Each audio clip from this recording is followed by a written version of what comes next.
नमस्कार साथियों, welcome to Vedanta. कैसे हैं आप सभी लोग। दोस्तों आज मैं फिर से एक बार बहुत धमाकेदार एक छोटा सा करंट अफेयर्स का कैप्सूल के रूप में आप लोगों के सामने लेकर आ चुका हूं। जैसे कि आप देख पा रहे हैं अपनी स्क्रीन पर, आज का हमारा टॉपिक है कि डीआरडीओ ने सैनिकों के लिए, जो सैनिक है हमारे हिंदुस्तान में, उनके लिए एक लाइट वेट जैकेट निकाली है। और देखते हैं इस लाइट वेट जैकेट में क्या इंपॉर्टेंट है। सामने आप देख रहे हैं, इसका नाम दिया है स्ट्राइक फेस। दोस्तों ये लाइट वेट जैकेट है क्या, और ये सैनिकों के लिए डीआरडीओ ने किस उद्देश्य से निकाली। उस लाइट वेट जैकेट में आपके कॉम्पिटिटिव एग्जाम के लिए क्या चीजें इंपॉर्टेंट है और क्या आपको पता होना चाहिए, जरा उसकी बात करते हैं। तो अगर हम इस लाइट वेट जैकेट की बात करें तो देखिए, इसमें सबसे पहले आप लोगों को पता होना चाहिए कि ये किसने लॉन्च की लाइट वेट जैकेट। तो DRDO, defence research and development organisation. दोस्तों डीआरडीओ ने भारतीय सेना के लिए एक नई और हल्की, ये देखिए लाइट वेट हल्की बुलेट प्रूफ जैकेट विकसित की है, जिसका वजन केवल 9 किलोग्राम है। तो यहां पर दो बातें आप लोगों को पता रखनी है कि जो लाइट वेट जैकेट लॉन्च की गई है, लाइट वेट जैकेट, दोस्तों जो लाइट वेट जैकेट लॉन्च की गई है, ये लाइट वेट जैकेट किसने लॉन्च करी। तो डीआरडीओ ने लॉन्च करी। दूसरा पॉइंट, कितने केजी की है दोस्तों, 9 केजी। अभी इसी वीडियो में आपको बताया जाएगा, इसमें आप बने रहिए कि पहले ये लाइट वेट जैकेट कितने केजी की होती थी। बुलेट प्रूफ जैकेट जो होती थी आर्मी पर्सन्स के पास, वो पहले कितने किलो की थी और अब कितने किलो की हो चुकी है दोस्तों, 9 केजी। अगर इसके अलावा और इसमें बात करी जाए तो और देखिए कि रक्षा मंत्री राजनाथ सिंह ने डीआरडीओ और कानपुर का एक स्थित डीआरडीओ का ही एक अंग है जिसको बोलते हैं डीएमएसआरडीई। दोस्तों कानपुर के डीएमएसआरडीई को light weight bullet proof jacket, तो light weight bullet proof jacket विकसित करने के लिए बधाई दी है।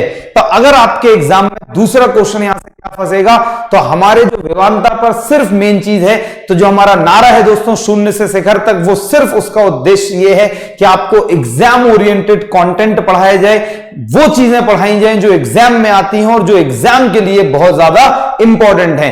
तो हम सिर्फ उन चीजों पे फोकस करते हैं। तो हमने एक बात देखी कि डीआरडीओ ने डेवलप करी। अब एग्जाम में यह क्वेश्चन आ सकता है कि डीआरडीओ के साथ और डीआरडीओ के अलावा जो लाइफ जैकेट लॉन्च की गई, लाइट वेट जैकेट, तो वो और किसने, तो दोस्तों डीएमएसआरडीई ने।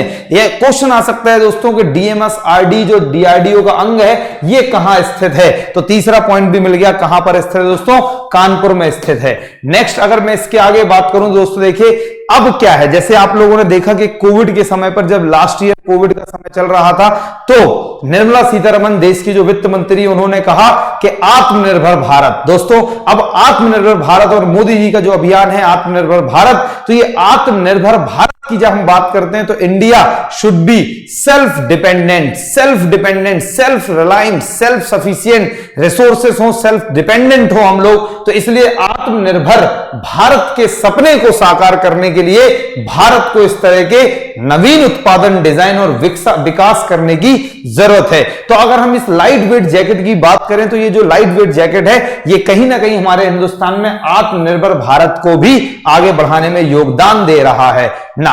अगर हम इसके आगे बात करें तो इस front hard armour panel FHAP, दोस्तों front hard armour panel, front hard मतलब जो जैकेट का जो फ्रंट पार्ट है, ये बुलेट प्रूफ जैकेट है दोस्तों। अगर किसी ने बंदूक चलाई तो उसके फ्रंट पार्ट जो होता है बहुत हार्ड, सख्त, तो इसलिए कहा गया यहां पे front hard armour panel jacket का चंडीगढ़ स्थित टर्मिनल बैलिस्टिक रिसर्च लैब में परीक्षण किया गया। अब देखिए दोस्तों, आपके एग्जाम में क्वेश्चन आते हैं कि ये संस्थान कहां है, ये इंस्टीट्यूट कहां है, ये रिसर्च सेंटर कहां है।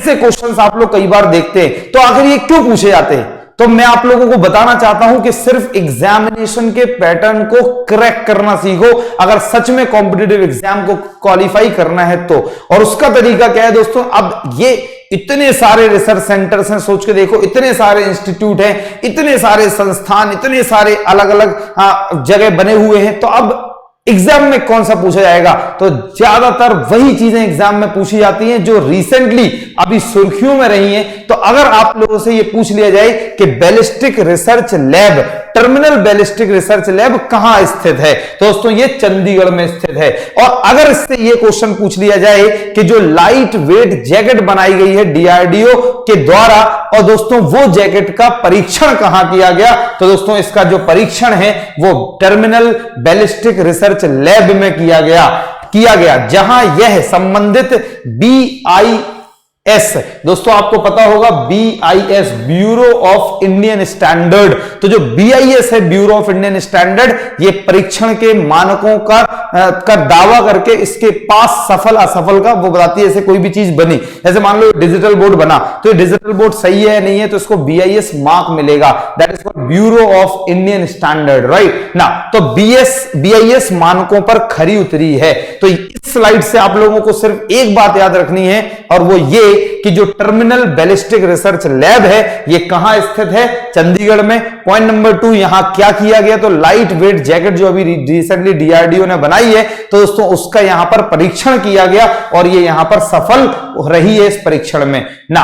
अगर मैं इसके आगे बात करूं तो जो डीआरडीओ ने बताया कि इस हल्की जैकेट को तैयार करने में जो तकनीक इस्तेमाल की गई है, उसने जैकेट का वजन 10.4 किलोग्राम से क्या कर दिया दोस्तों? 9 किलोग्राम कर दिया। इसका मतलब पहले जैकेट कितने केजी की थी? 10.4 केजी की थी। नाउ अब रिड्यूस हो गई, ये कितने की हो गई है? 9 KG. So this is the very important part of this discussion कि पहले ये जो जैकेट थी वो 10.4 केजी की थी, लेकिन अब वो 9 किलो की हो गई है। दोस्तों इसको इतना वेट, इसका लगभग 1.5 किलो के लगभग इसका वेट कम कर दिया गया। दोस्तों अब मैं इतनी देर से बात कर रहा था DMSRDE की, तो जो DMSRDE है वह कानपुर एक डीआरडीओ की प्रयोगशाला है। तो DMSRDE क्या है दोस्तों? डीआरडीओ की कानपुर में स्थित एक प्रयोगशाला है, ने लाइव बुलेट प्रूफ जैकेट विकसित किया है। तो दोस्तों ये अगर देखिए अब डीआरडीओ, तो डीआरडीओ का कोई ना कोई एक अंग करेगा। तो अगर एग्जाम में आए कि डीआरडीओ की किस प्रयोगशाला में, जरा ध्यान से सुनना, एक एक पॉइंट, एक एक समय बहुत इंपॉर्टेंट है। अगर आपने वीडियो को पूरा नहीं देखा तो समझो आप कोई ना कोई पॉइंट मिस कर देंगे और कॉम्पिटिटिव एग्जाम में पता नहीं क्या चीजें आ जाए। जो आपने बहुत सारी चीजें पढ़ी वो ना आए, और जो नहीं पढ़ा शायद वही आ जाए। कभी कभी जो हमने थोड़ा सा पढ़ा वही आ जाता है, और बहुत सारी चीजें जो नहीं पढ़ी वो नहीं आती। तो that most of the time it depends on your luck as well. तो दोस्तों यहां पे आप लोगों को जरा पॉइंट नोट करना है कॉपी में कि जो डीआरडीओ की एक प्रयोगशाला है जिसका नाम है DMSRDE, और वो कहां स्थित है? कानपुर में, जहां पर इस जैकेट का क्या किया गया? बनाया गया इस जैकेट को, जिसका वजन 9 किलोग्राम है, जो भारतीय सेना की गुणात्मक आवश्यकताओं को पूरा करता है ना। ये तो हो गया DMSRDE की बातें। और DMSRDE क्या है? चूंकि अब DRDO की बातें हो रही हैं, defence research and development organisation की बातें हो रही है, तो आप DRDO के बारे में भी कुछ बातें पता होना चाहिए। तो ये सबसे पहली बात कि जो DRDO है सबको पता होना चाहिए, डिफेंस मिनिस्ट्री के अंतर्गत आता है। ये बड़ा बच्चा पॉइंट है, इसमें क्या बात करनी ना। जो DRDO है, defence research and development organisation, Bharat सरकार के रक्षा मंत्रालय के प्रशासनिक नियंत्रण के अधीन कार्य करता है। मतलब इन शॉर्ट डीआरडीओ जो है वो रक्षा मंत्रालय, डिफेंस मिनिस्ट्री के अंतर्गत काम करता है, और ये डिफेंस मिनिस्ट्री के अंतर्गत आता है ना।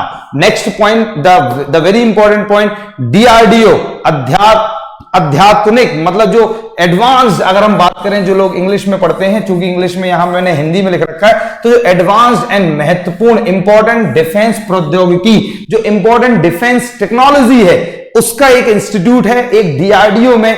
क्या होता है दोस्तों? जो डिफेंस में जितनी भी नई नई चीजें हो रही हैं, जितनी भी इनोवेटिव चीजें हो रही हैं, जितने भी डिफेंस इक्विपमेंट्स हैं, वो सारे के सारे डीआरडीओ ही बनाता है। तो डीआरडीओ बिल्कुल एडवांस्ड और इंपॉर्टेंट डिफेंस क्या बोलते हैं टेक्नोलॉजी से भरा हुआ एक आत्मनिर्भरता की स्थिति हासिल करने के लिए भारत को सशक्त बनाने की दृष्टि से कार्य करता है, तथा तीनों सेवाओं द्वारा, दोस्तों तीनों सेवाएं मतलब हमारा जो एयरफोर्स है, हमारा जो नेवी है, और हमारा जो इंडियन आर्मी है, दोस्तों तीनों सेनाओं द्वारा निर्धारित आवश्यकताओं के अनुसार हमारे सशस्त्र बलों का मतलब है जितने भी हमारे सशस्त्र बल हैं, चाहे वो ना कि सिर्फ ये तीनों रक्षा हो, बाकी और भी जो सशस्त्र बल में आते हैं, सीआईएसएफ, सीआरपीएफ, ये सब बलों को अत्याधुनिक एडवांस्ड हथियार, दोस्तों मैंने कहा जितने भी हथियार प्रणालियों और उपकरणों से लैस करता है। तो डीआरडीओ का काम भारत में यह है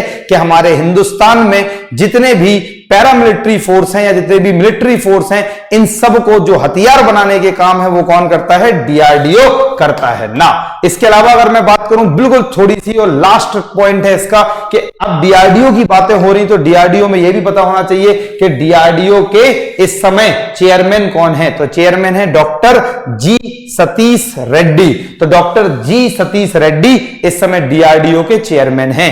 तो that's all for this short video और उम्मीद है इसमें आपने थोड़ा सा कुछ सीखा। मिलेंगे दोस्तों कुछ और नई बातों के साथ अपने नेक्स्ट वीडियो में। जब तक अपना ख्याल रखिए। जय हिंद।